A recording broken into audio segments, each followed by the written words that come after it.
Bonsoir à tous et bienvenue dans le forum de la presse de ce soir, votre rendez-vous hebdomadaire de décryptage des faits saillants ayant marqué l'actualité de la semaine. Et cette semaine, les faits ayant marqué l'actualité et qui ont retenu notre attention sont le décès du sultan de Dosso, l'honorable Maïdanda Seydou Jarmoukoy, le lundi 31 octobre dans sa 100e année. Nous parlerons ensuite des préparatifs de la conférence des Nations Unies sur le changement climatique COP27 prévue se tenir du 7 au 18 novembre 2022 en Égypte. Enfin, nous terminerons ce forum de la presse avec la qualification du MENA Espoir au troisième et dernier tour des éliminatoires de la Coupe d'Afrique des Nations des moins de 23 ans. Pour analyser ces différentes actualités, nous recevons ce soir nos confrères Alhaji Mohamedou Suleiman, journaliste au journal Niger Inter, Abokiari Arimi, journaliste à la radio alternative, et Ousmane Sidikou, journaliste indépendant. À la modération du forum de la presse de ce soir, je suis Michel Deji.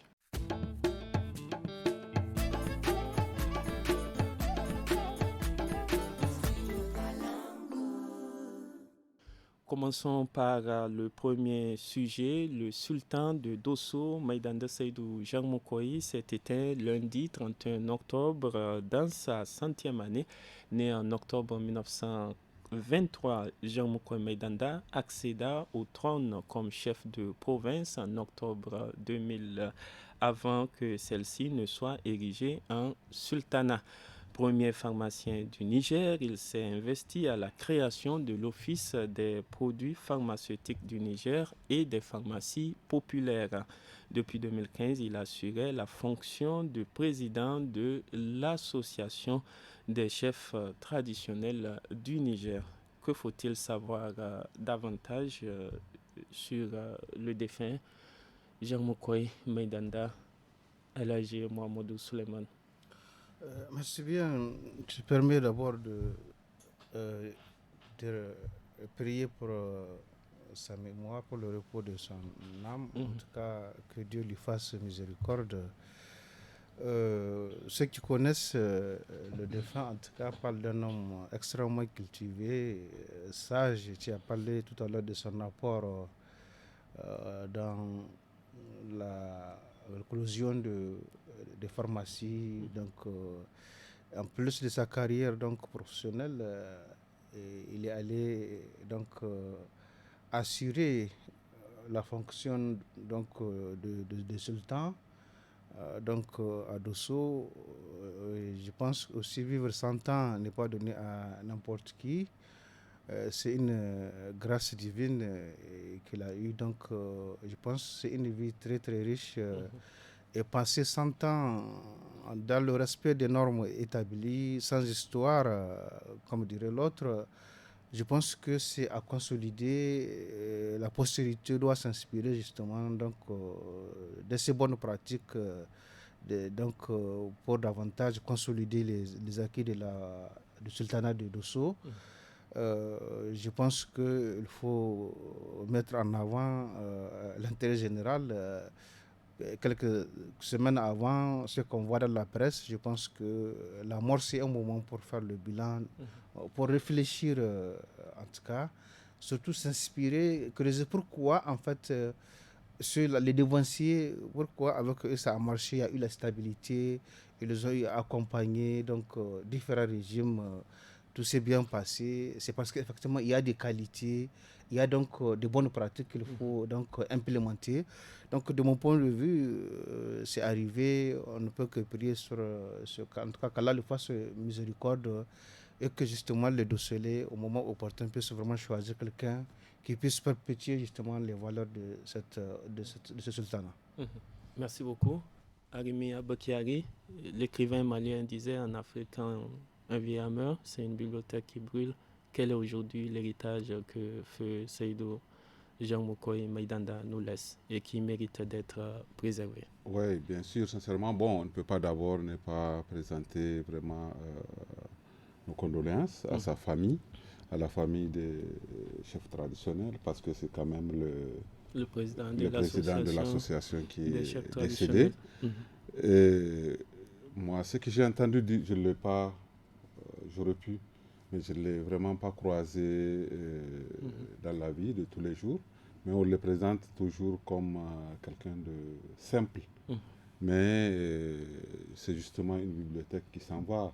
100 ans, ce n'est pas donné, sincèrement. Il a été quand même le premier pharmacien du Niger, n'est-ce pas? Et puis le premier sultan de Dosso.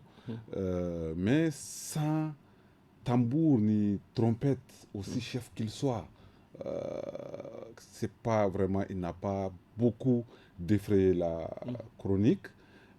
Il est passé vraiment si doucement, malgré 100 ans passés. On ne l'a pas entendu comme certains qui font à la tête des choses, pas que la chefferie, mais qui passent quand même 5 ans et tout le monde les connaît. Et souvent, il n'y a pas d'acte posé. On le présente aussi comme quelqu'un qui réunit, n'est-ce pas, un fédérateur. Je crois que c'est des exemples, n'est-ce pas? J'espère qu'il y aura des biographes qui vont s'en occuper et beaucoup vraiment doivent s'en inspirer, des personnes qui ont traversé le temps. Il a travaillé sous tous les présidents qui ont traversé, que ce pays-là a connu. Moi, c'est l'image que j'aime des Nigériens, sincèrement. La simplicité, vraiment le fait de passer dans la discrétion le plus vraiment calmement possible, mais après avoir posé beaucoup d'actes positifs. Moi, c'est ce que, je sais pas, c'est pas ce que je fais, peut-être, mais vraiment, c'est ce que je veux du Nigérien, petit ou grand. Je crois que c'est une inspiration, c'est vraiment un exemple dont on doit s'en inspirer. Ce pays a besoin vraiment de travail, plus de travail que de bruit. Et je crois que c'est ce qu'il a pu faire. En tout cas, il est venu et on n'a rien entendu pratiquement depuis 2000, il était sultan. En fait, il était chef de province, puis sultan depuis 2000. Parce qu'en 2010, on a érigé la province en sultanat. Voilà, en sultanat. Mais il est président de l'association des chefs traditionnels, n'est-ce pas? Combien l'ont vu même se prononcer à la télévision ou quelque chose comme ça? Non, c'est la discrétion. Une humilité extérieure d'ailleurs, en plus, quoi. Vraiment, le plus simplement possible, on ne dirait pas de quelqu'un qui a joué vraiment des rôles extrêmement important, l'un des tout premiers fonctionnaires du niveau ancien député en 1989. Voyez-vous, mais on ne le sent pas passer. Ça, c'est très bien, à mon avis. Mais vraiment, posons des actes et faisons moins de bruit. Merci beaucoup.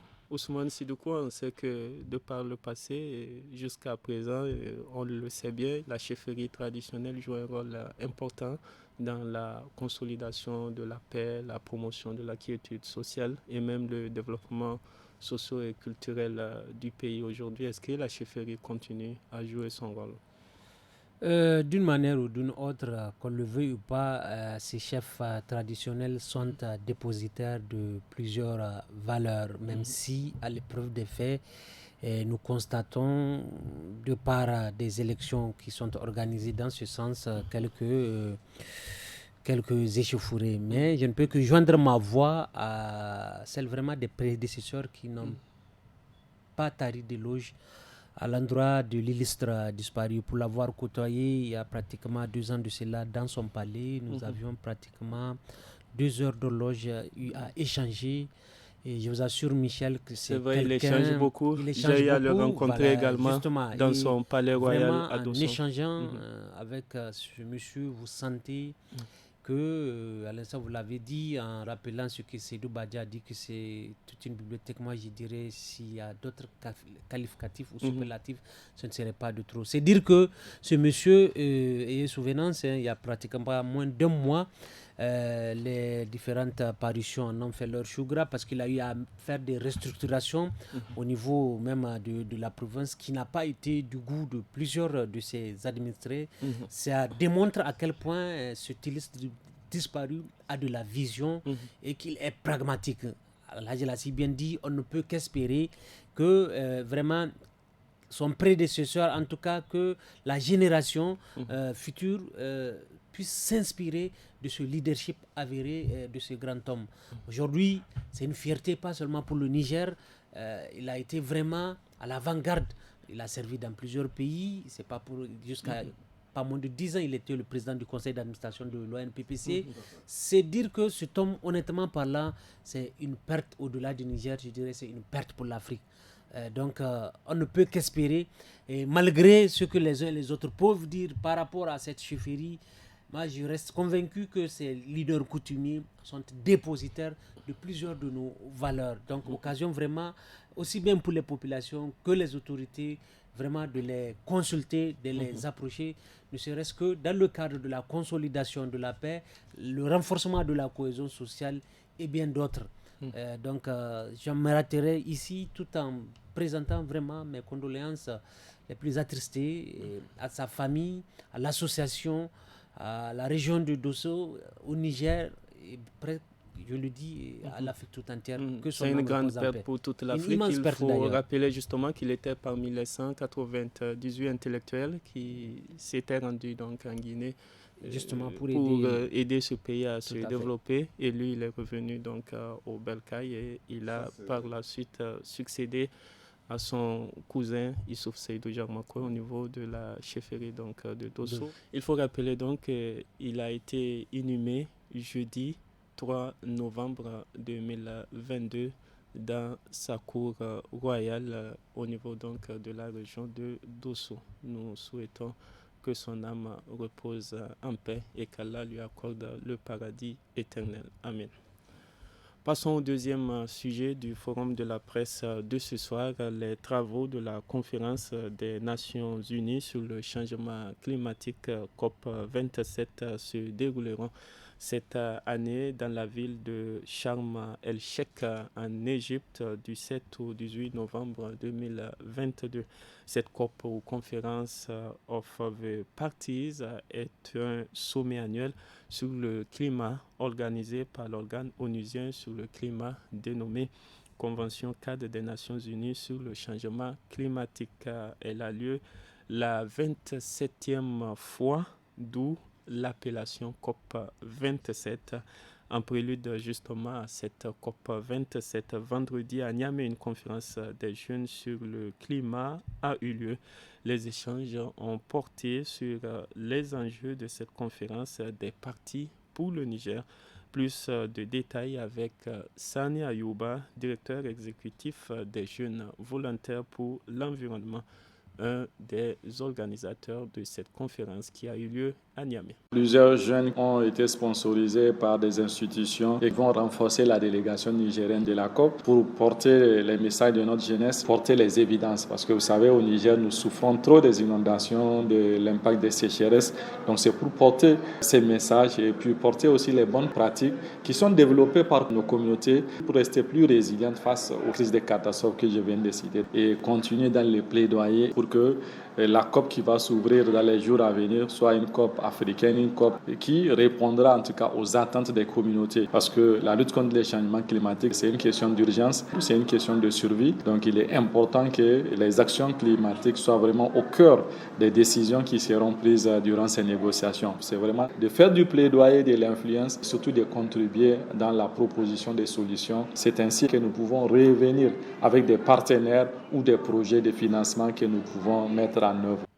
Sani Ayouba, directeur exécutif de Jeunes Volontaires pour l'Environnement, des propos recueillis par Raïlatou Soumana. Elhaji Mohamedou Suleiman, quels sont les enjeux de cette COP, la conférence des Nations Unies sur le climat, COP 27 qui s'ouvre en début de semaine après la COP 26 qui a eu lieu au Royaume-Uni. On se rappelle, c'était en novembre 2021, puisqu'en 2020, il n'y a pas eu de COP à cause de la pandémie de Covid-19. Quels sont donc les enjeux de cette importante rencontre mondiale sur le climat? Je pense que les enjeux sont connus déjà à travers les différentes rencontres où, en réalité, j'ai comme l'impression, dans le débat sur la gestion du climat au niveau mondial, les diagnostics sont faits, on sait ce qu'il faut pour vraiment passer à des actions concrètes. Aujourd'hui, est-ce que les grands pollueurs sont prêts à mettre la main dans la poche? C'est ça le vrai enjeu. En tout cas, au niveau africain, on est conscient que on n'est pas, en tout cas, notre action sur le climat, en tout cas sur le changement climatique, elle est minime. Contrairement aux pays. Maintenant, ceux qui sont responsables, effectivement, veulent jouer un peu au dilatoire.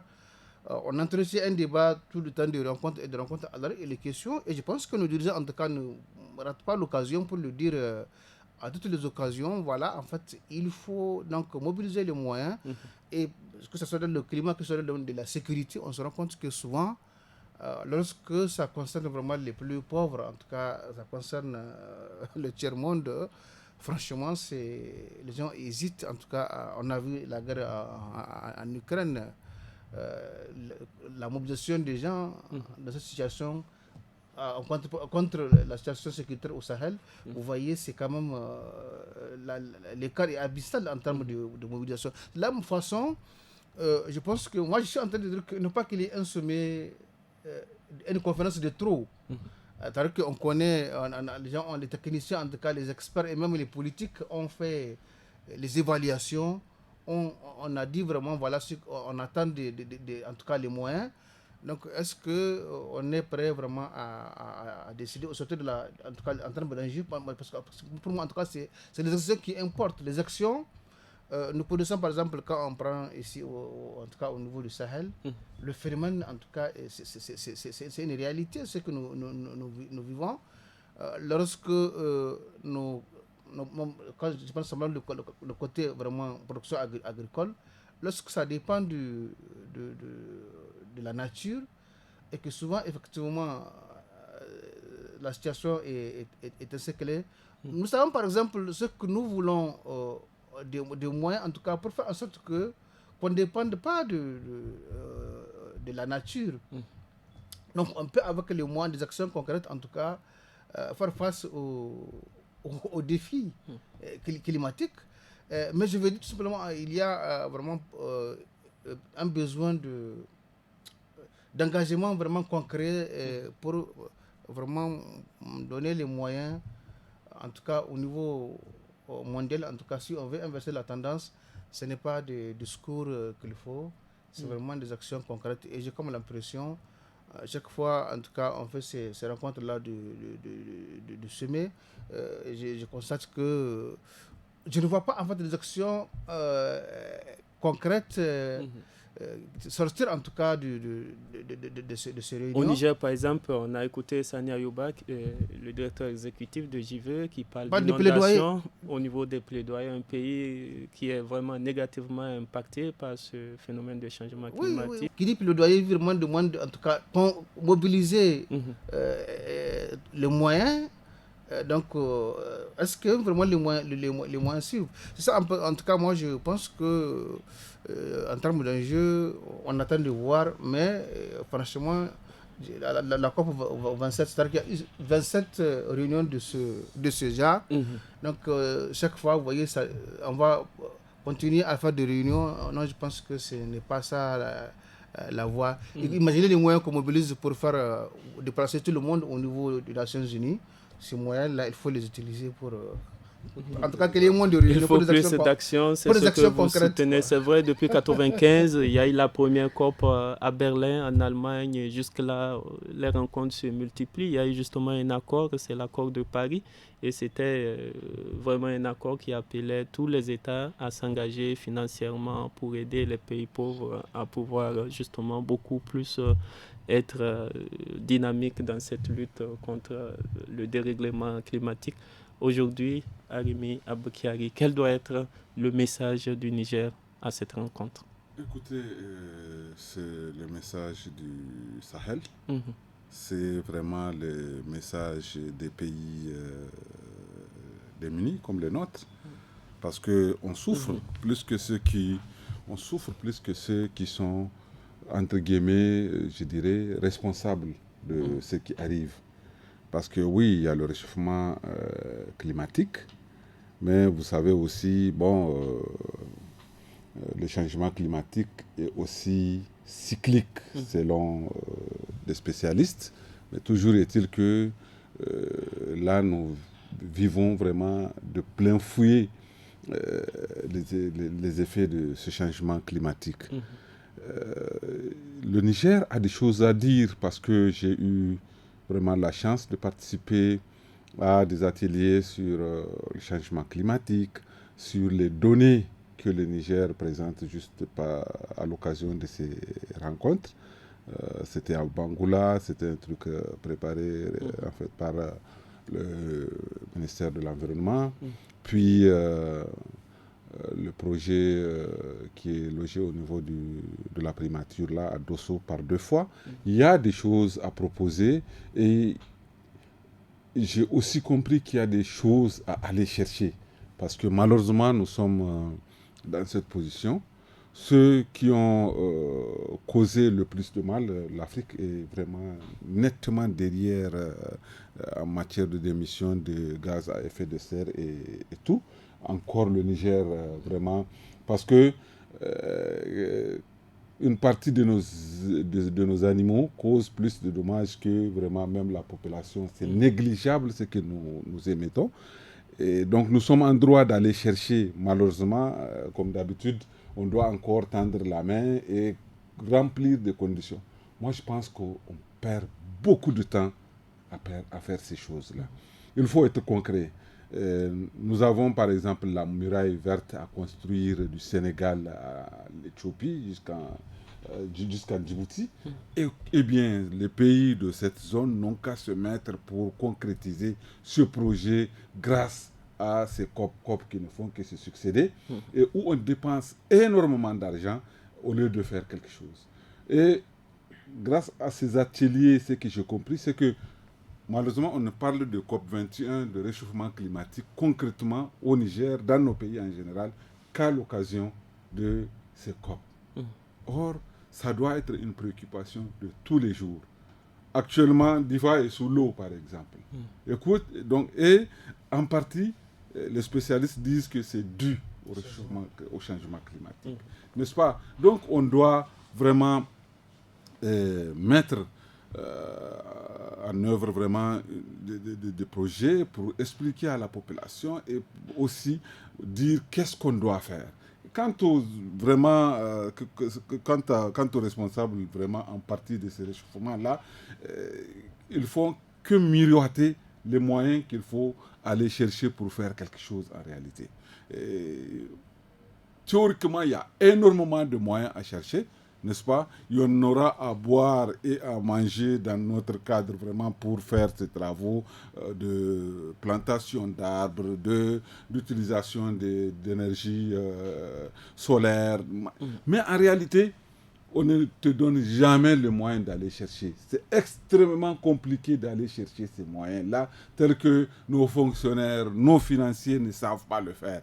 Et donc, ça est là. Non, l'argent est là, les gens ne peuvent pas. C'est pas vrai. Moi, vraiment, je crois qu'il n'y a aucune volonté, n'est-ce pas, chez les grandes puissances de céder à ça. Et d'ailleurs, les Américains, ça ne fait pas longtemps qu'ils sont revenus dans cette histoire de lutte contre le réchauffement climatique et tout. Leur ancien président, en fait, avant Biden, ne reconnaissait même pas qu'ils sont responsables, qu'ils ont causé des choses à ce niveau-là. Donc, il y a vraiment beaucoup de choses à faire, mais on n'est pas concret. Et le monde n'est pas uni. Parce qu'il y a une partie qui doit donner et il y a une partie qui doit mettre en œuvre.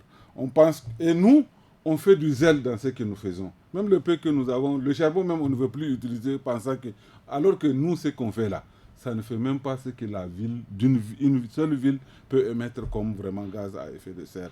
Vraiment, qu'on sache, au moins nous avons de l'eau avec ce réchauffement-là. Qu'on sache au moins quoi faire avec l'eau qui nous tombe dessus. Oui, c'est vrai, il y a les États puissants qui polluent plus que les États qui ont de petites industries. Donc, les effets en ce qui concerne le gaz à effet de serre sont en tout cas moindres par rapport aux autres. Ousmane Sidoukou, quelles sont aujourd'hui les actions attendues à travers cette rencontre mondiale sur le climat? Michel, vous savez, cette histoire de COP-là, jusqu'à en arriver à la 27e édition, moi je pense qu'il ne faut pas rêver grand. pour que quand la montagne va accoucher d'une souris, que les gens fassent cette chute, voilà, la civilisation. Parce que c'est dire que, franchement, cette histoire de corps, pour moi, ce n'est que vraiment du dilatoire. Aujourd'hui, les grands de ce monde, il est clair, c'est démontré que dans le cadre d'émissions de gaz à effet de serre, ils sont beaucoup plus pollueurs que nous autres. Donc, comment voudrait-il que, dans le cadre de l'atteinte des objectifs assignés à cette COP, que nous soyons logés à la même enseigne, ça n'a pas de sens. C'est pour ça que de perpétuer cette pratique, cette tradition de tenue de conférences là chaque année, moi je pense que nos dirigeants se doivent de leur dire certaines vérités, car concrètement parlant, c'est du folklore. C'est du folklore de la mesure où on ne peut pas vouloir me faire payer ce que je suis loin de produire comme dégâts. Moi, je pense que la nécessité s'impose, indépendamment de ces répétitions de conférences-là, de créer le cadre pour que chacun, au prorata de son degré de pollution, injecte ce qu'il est amené à injecter. Sinon, à l'allure où vont les choses, honnêtement parlant, ils ne feront que nous miroiter, et le bout du tunnel risquerait de ne pas être bientôt pour nous autres, les petits pays. Parce qu'il est clair que de loin, ils sont plus pollueurs que nous. Donc vouloir attendre de nous, ou bien que les responsabilités soient partagées, moi je pense que c'est vouloir encore une fois de plus amuser la galerie puisqu'elle ne l'est déjà. Et comment arriver à exiger cela? C'est là où je dis que le parce que les États africains participent à cette justement, COP, effectivement, et ils auront à prendre la parole. Justement, c'est ça, comment je dis, obtenir ils doivent taper du poing sur la table. Aujourd'hui, nous ne sommes pas pollueurs comparés à ces puissances-là. Tous ces pays, les pays africains réunis, et à défaut de mettre ma main, je mettrai mon petit doigt au feu. Tous les pays africains réunis ne pourront jamais égaler une seule puissance dans le cadre d'une ville parfois. Donc comment vouloir qu'on nous fasse chapeauter autant que ces puissances-là, ou bien ces grands pays-là, les responsabilités au même niveau? Ça n'a pas de sens. C'est pour ça que je dis que, indépendamment de la tenue de ces différentes conférences-là, le cadre doit être créé où nos décideurs doivent vraiment leur dire les vérités, comme dirait l'autre, yeux dans yeux. Parce qu'il ne faudrait pas qu'ils continuent à fatiguer les gens, ou bien à faire miroiter ceux qui sont loin. C'est là où je dis que c'est du dilatoire. Ils ne sont pas prêts vraiment à mettre la main à la poche pour vraiment créer les conditions, ou bien mettre les moyens pour la réduction de différentes émissions de gaz à effet de serre. Donc il faudrait que c'est à nos dirigeants de créer le cadre, de savoir taper du poing sur la table pour leur dire, bon, vraiment, bas la terre, voyons les perspectives, redistribuons les cadres, puisque de loin, vous êtes plus pollueurs que nous. Je ne dédouane pas nos pays, mais comparé à Rimi l'a dit, même à une ville, plusieurs pays africains ne pourront jamais égaler le degré de pollution de ces puissances. Donc vraiment, le cadre doit être créé indépendamment de la tenue de ces conférences, pour que vraiment nos décideurs, nos dirigeants puissent taper du poing sur la table et ramener ces décideurs, ces grands décideurs-là à revoir leur copie. Terminons le forum de la presse de ce soir avec du sport dans le cadre des éliminatoires de la Coupe d'Afrique des Nations de football des moins de 23 ans. Le Niger a éliminé samedi au stade de Yamoussoukro la Côte d'Ivoire au deuxième tour. Pour la prochaine étape, l'équipe nationale de football du Niger affrontera celle du Soudan. 14 pays sont encore en lice pour espérer arracher un billet pour la CAN U23 prévue en juin 2023 au Maroc. Le tournoi servira de qualification pour les Jeux olympiques d'été de 2024 à Paris. Arimi Abakiari, quelles ont été les grandes étapes ayant conduit à cette qualification du MENA Espoir à ce troisième tour des éliminatoires en vue de cette participation tant attendue à la CAN U23? Bon, c'est comme son nom l'indique, il y a donc eu deux étapes où on a éliminé la Guinée équatoriale, si je ne m'abuse. Et puis, avant-hier, en fait, il y a 2 semaines, il y a une semaine. Le samedi, c'était samedi dernier. Il y a une semaine, la Côte d'Ivoire. Bon, comme c'est la Côte d'Ivoire qui recevait, c'est 1-2. Ici, c'était 0-0. On avait même eu un penalty ici aussi, et puis on a raté. Ce qui est un exploit, parce que, quoi qu'on dise, même dans le football des jeunes, parce que les U23, c'est les équipes espoirs, donc les moins de 23 ans, on les a éliminés pour nous qualifier. Je crois que c'est un exploit parce qu'ils sont en avance sur nous. Ils ont des académies qui datent de plus de 20 ans, qui ont produit des très grands joueurs, dont Yaya Touré, n'est-ce pas, Bakary Koné et tout ce qui s'ensuit. Ça veut dire que nous pouvons boxer dans le même ring avec qui on veut. Je l'ai toujours dit, le Mali produit de très très bons joueurs, de très belles équipes. Aujourd'hui, le Mali, vraiment, moi, il m'épate avec ce qu'ils ont comme jeunes joueurs. Le Burkina fait de même. Tous les pays alentours, même la Mauritanie s'y est mis.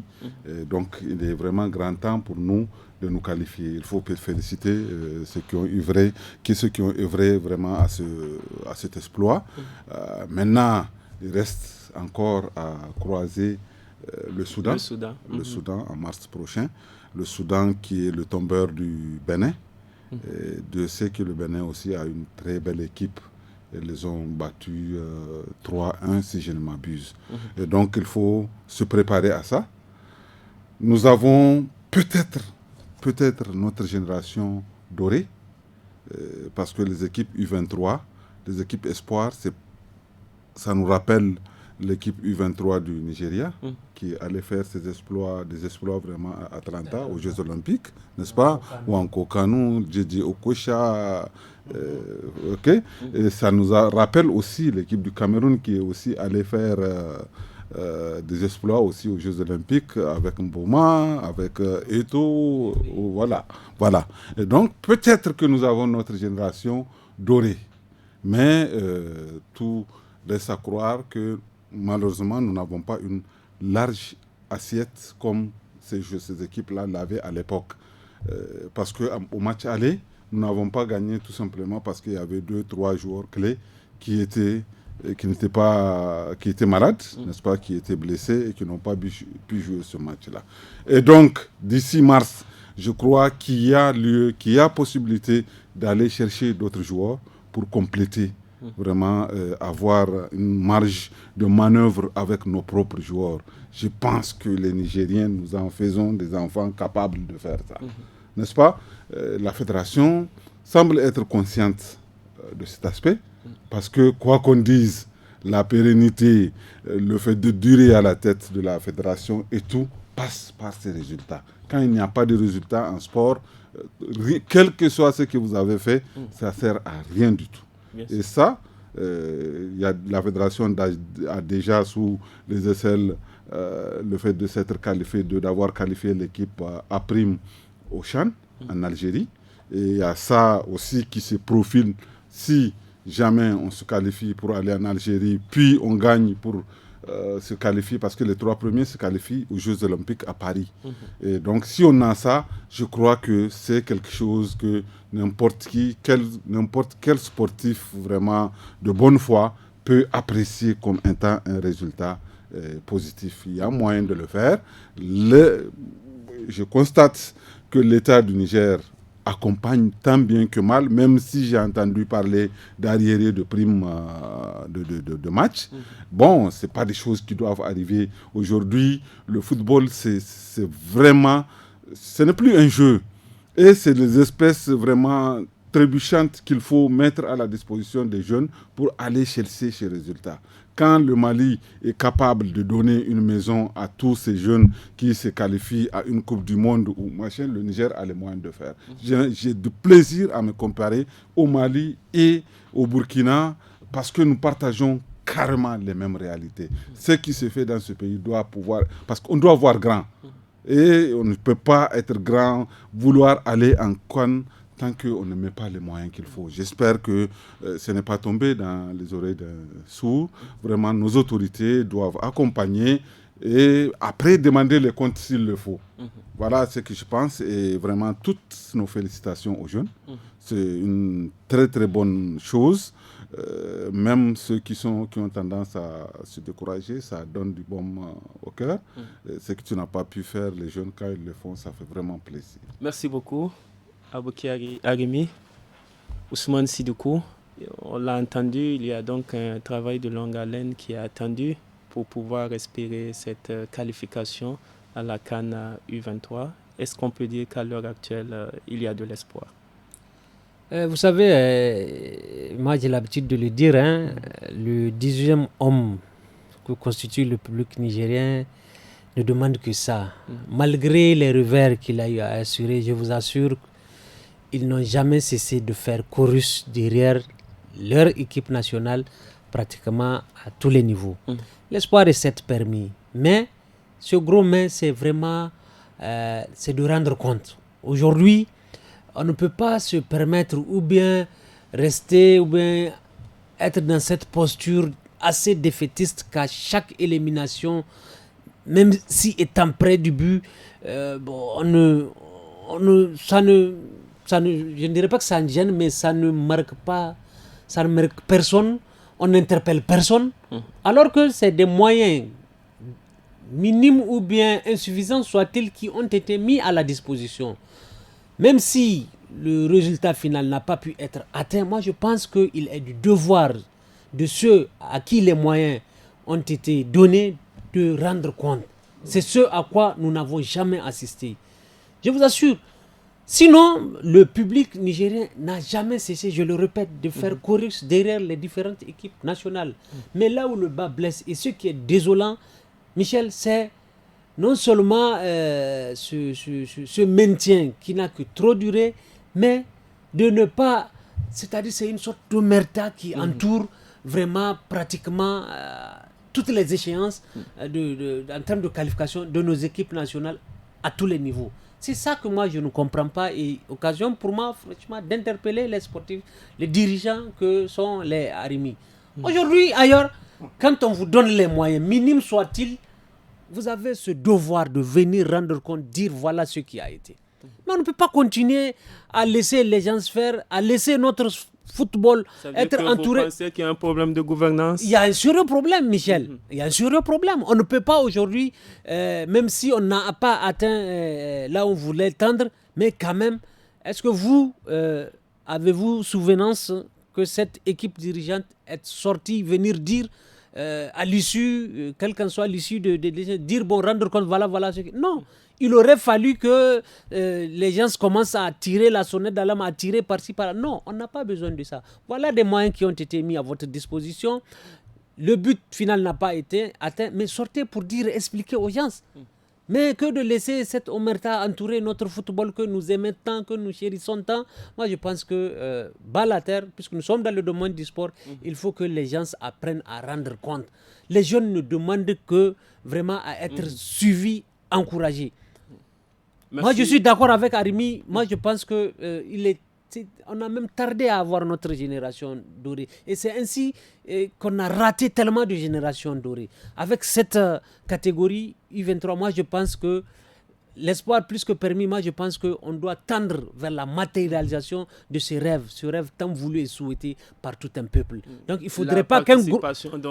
La participation à cette CAN prévue en juin 2023 au Maroc. Même si ça n'a pas été le cas, il faut que vraiment l'instance dirigeante sorte et dire de vive voix, voilà ce qu'il en était. Mais on ne peut pas vouloir à dessein prendre en otage le football, l'espoir, le rêve de tant de jeunes. El Hadji Mohamedou Souleymane, quelles sont les attentes à tous les niveaux pour y arriver, cette qualification au niveau du 3e tour, et c'est le dernier, il faut le dire. Ça sera donc un match face au Soudan et également pour qu'on puisse avoir une très bonne participation à cette CAN U23 qui aura lieu en juin au Maroc.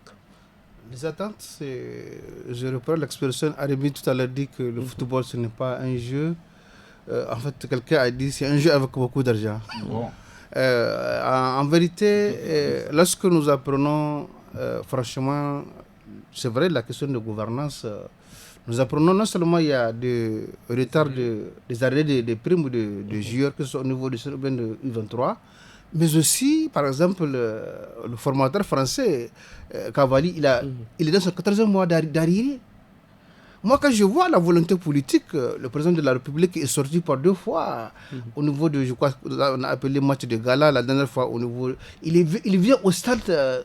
On voit qu'il soutient le sport en général. On voit clairement qu'il y a une volonté politique pour accompagner le sport. Si on apprend véritablement que parce que quand les joueurs ont des arrêts de primes, cela veut dire que, et même j'ai appris même les maillots qu'on donne à nos sportifs. Franchement, quand vous apprenez, les enfants vous disent ce qui se passe, c'est vraiment dégueulasse. Donc, il est question de savoir comment on est arrivé à avoir ces arrêts de primes. Est-ce que l'État, est-ce que les moyens vraiment ont été, comme il dit, en termes de redevabilité en tout cas, rendre compte? Parce que si c'est le ministère qui gère cela, soit le ministère a les moyens, a eu les moyens, il ne l'a pas utilisé, ou bien il n'a pas eu les moyens à ce moment-là, effectivement, il doit rendre compte de ce qui se passe. Parce que je ne peux pas comprendre en tant que profane du football que, comme on dit qu'un entraîneur qui est venu, en tout cas qui est venu, un expatrié, en tout cas qui a 14 mois d'arriéré, je ne sais pas si ça se passe ailleurs. Alors, on va accélérer. Oui, sans le couper, brièvement, on n'est pas à notre coup d'essai. Déjà, on a connu un autre entraîneur qui a connu des arriérés et le Niger a dû payer dans les 210 millions, si je ne m'abuse, si j'ai bonne mémoire. L'ancien entraîneur du Nigeria, Gernot Rohr, le problème s'est posé avec lui aussi. Donc avec celui-là aussi, ça se pose. En fait, autrement dit, oui, il y a une bonne volonté politique, le comportement du président de la République, ça ne trompe pas, mais il ne faut pas aussi vouloir aller très vite en besogne. J'ai vu qu'on lui fait prendre beaucoup d'engagements, beaucoup de précipitations. Non, il y a un ministère de sport, quelque chose de bien élaboré et d'aller. Parce que j'ai vu, on veut le faire prendre en charge une académie de la fédération. Ça n'a pas de sens. Le Niger, la fédération n'a pas besoin d'académie. Merci Ademi, on vous a compris. Il va juste terminer pour qu'on puisse terminer ce forum. Je pense que ça, c'est au niveau de la gouvernance. Elle doit être permanente. Les attentes peut-être. Il faut payer les primes de joueurs. Je pense que c'est ça. Il faut aller méthodiquement. Il faut que le moral pour en tout cas affronter les choses à venir. On n'invente pas la roue. Je pense que c'est important de payer les primes. Ça veut dire qu'il faut améliorer les conditions. Absolument, de travail des joueurs, l'entraîneur, il faut le mettre dans la redevabilité permet de situer les responsabilités. Optimiste, c'est ça, pour cette qualification. Reste à savoir, en fait, est-ce que les hautes autorités vraiment sont informées de cet état de fait? Est-ce que vraiment c'est ça, l'information est passée? C'est aussi cela la question. Le Soudan, on a déjà joué en quart de finale du CHAN contre eux, chez eux. Au tir au but, ils nous ont éliminés. Après, récemment, on a fait 2 matchs amicaux, dont un nul, je crois, et ils nous ont battus sur un des matchs. C'est eux qui ont, il ne faut pas oublier, éliminé l'AS Fan quand on était l'AS Fan avait fait un très bon parcours. Et donc, c'est un pays qu'on connaît, c'est une des grandes équipes parce qu'ils prennent très au sérieux et ils mettent beaucoup de moyens pour faire le football. Les premiers responsables, actuellement, je ne sais pas, parce que c'est un pays un peu instable en ce moment, mais les premiers responsables étaient carrément impliqués dans la gestion de leur équipe continentale, comment on appelle, en compétition. Et donc, il faut en tenir compte, parce qu'on a jusqu'à mars. Là, on a tout le temps, à mon avis. Et pour faire jouer, régler les petits détails, faire et les encadrements techniques que nous avons aujourd'hui, qui sont constitués des joueurs, des techniciens locaux. Vraiment, ils ont les moyens. Merci Abokiari Arimi, journaliste et sportif, il faut le rappeler. Merci également aux autres confrères. Nous sommes donc au terme de ce forum de la presse du studio Kalangu de ce vendredi 4 novembre 2022. Merci de nous avoir suivis. Nous étions en compagnie de El Haji Mohamedou Suleiman. Il est journaliste au journal Niger Inter. Abokiari Arimi, journaliste à la radio alternative. Et Ousmane Sidikou, journaliste indépendant. Au micro pour la modération de ce forum de la presse, je suis Michel Deji. L'équipe technique est composée de Mustapha Ayouba et Seni Isaka. Je vous souhaite de passer une excellente soirée et un bon week-end. Au revoir.